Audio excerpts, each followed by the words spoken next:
તો આયા તો મને કહે તમારે શહેરમાં કેવું સારું. મેં કીધું હું સારું? એ કે અહીંયા એસી વાળો શોરૂમ હોય વાળંદનો, એમાં બેસી જાવ એટલે રૂમાલ બુમાલ કહી દે, એવી દાઢી કરી દે માખણ જેવી, અને પાછો પાવડર લગાડી દે. મેં કહ્યું તમારા ગામડામાં તો શું હોય? એ કે અમારે તો ઓટલા માથે દાઢી કરે, અને કે ત્રણથી તો એમ થાય આપણે દાઢી જ ન કરાવી. તો મેં કહ્યું ભાઈ સીધી રીતના કે તારે દાઢી કરાવે તો વયો જા. તો એ વાળંદને દુકાને ગયો અને કીધું કે દાઢી કરજો ભાઈ, કેટલા રૂપિયા થાય? તો કે 7 રૂપિયા. ખિસ્સામાં જોયું 3 જ રૂપિયા હતા. એને કીધું ઊભું થાય તો ઇજ્જત જાય, બેઠો રહો તો બાંધવાનું થાય, ઇજ્જત ન જવા દેવાય, બાંધવાનું હાલે. તો બેઠો રહ્યો, કીધું કે ફેશિયલ કરી દઉં, તો ફેશિયલ નો શું ભાવ? 10 રૂપિયા. કે 7 માં થાય, 10 માં થાય, કર. પછી કરી દીધું. પછી કે વાળ બહુ વધી ગયા, વાળ કાપી દઉં, તો કેટલા રૂપિયા? 20 રૂપિયા. 10 માં થાય, 30 માં થાય, હાલ કર. સેવટે તો બાંધવાનું છે. પછી વાળ કપાઈ ગયા તો કે બહુ ભૂખરિયા થઈ ગયા છે, હીટ માર દો. કેટલા રૂપિયા? 10 રૂપિયા. 30 માં થાય, 40 થાય, માર. પછી આમ ઊભો છે, આમ કોલર બોલર ખંખેરા. પછી એક હાલ્યું જતું હતું, એક છોકરું લાંબા વાળ વાળું મારી જેમ. તો એને આમ અંદર લઈને કે આના વાળ કાપી નાખ, ત્યાં હું હમણાં માવો ખાઈને આવું. ઈ ગયો પાછો આવ્યો નહીં. પછી અડધો કલાક ઓલે હાસવો વાળ કાપીને. તો કે ઓલો કે તાર પપ્પા ક્યાં ગયા? તો કોના પપ્પા? ઈ કે આવ્યા હતા ને, કે ઈ મારા ક્યાં પપ્પા હતા? એને બેહાડ્યો એટલે હું બેહી ગયો. ત્યાં એની માં ગોતી નીકળી.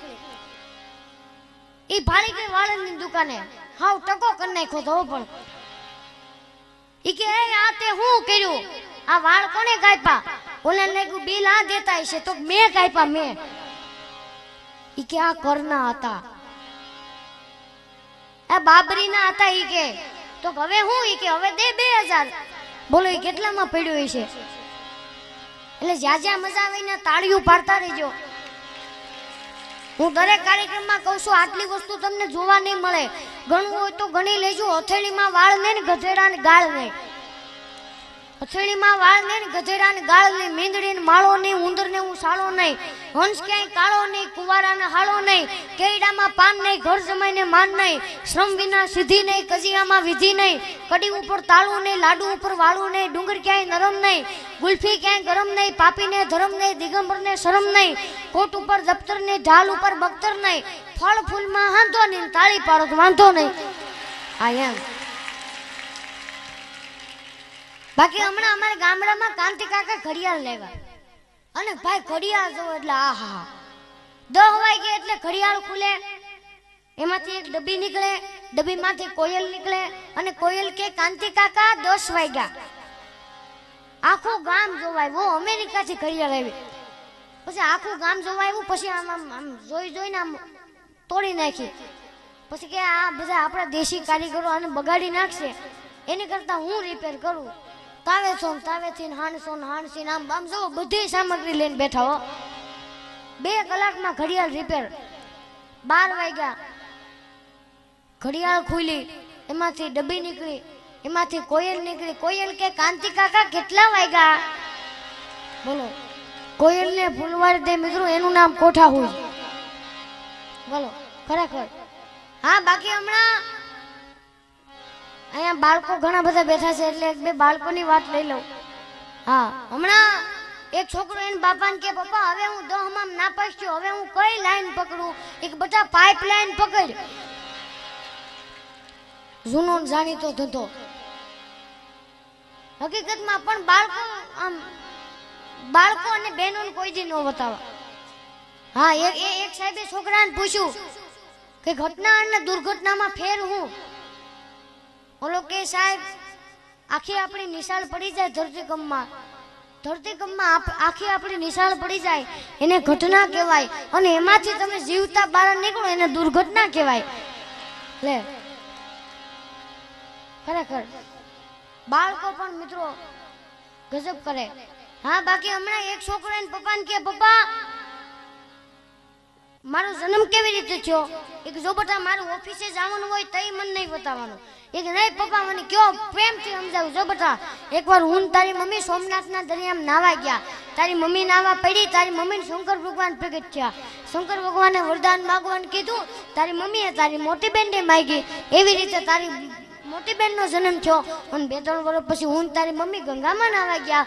ગંગામાં હું નાવા પડ્યો તો મને ગંગાજી પ્રગટ થયા. ગંગાજીએ વરદાન માગવાનું કીધું તો બટા મેં તને માગ્યું. એવી રીતે તારો જન્મ થયો. તમારા હમ છોકરો રોવા મળ્યો. બસ પપ્પા ભીખ માંગીને જ ભેગા કર્યા. બોલો હકીકતમાં પણ બાળકો, હા એક સાહેબે એક ક્લાસમાં પૂછ્યું હતું કે બોલ મુનિયા ઊભો થા, મારી ઉંમર કેટલી છે? ઈ કે સાહેબ મને શું ખબર. ઈ કે નહીં તું તારે કેવું પડશે આજે મારી ઉંમર કેટલી છે. ઓલો માથું ખંજોરતા કે સાહેબ 44 વર્ષ. વાહ વાહ તને ખબર કેમ પડી મારે 44 વર્ષ થયા? તો કે સાહેબ મારો મોટો ભાઈ છે ને એ 22 વર્ષનો છે. મારા બાપા એને ઘણી વાર કહેતા હોય તું તો અડધો ગાંડો છો.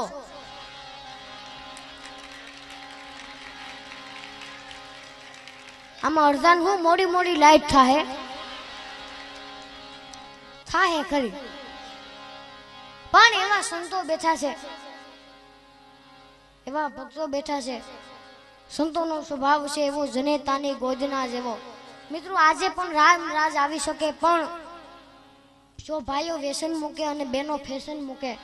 આપણા સંપ્રદાયમાં તો ઠીક છે વ્યસનનું પ્રમાણ ઘણું ઓછું છે, પણ અટાણે તો જે બાયું ફેશન કરે હા હા તૈયાર થાય. એક તો ભેંસના વાહા જેવું મોઢું હોય, એમાં કૂતરી લોટના ડબ્બા મોઢું મારે ને ભાગે એટલે તો પાવડર સોંપડ્યો હોય. રેલગાડીના પાટા જેવા નેણ કરાવ્યા હોય. આમ સ્વામી કોક હાવજે કોકને તાજું પ્રાણ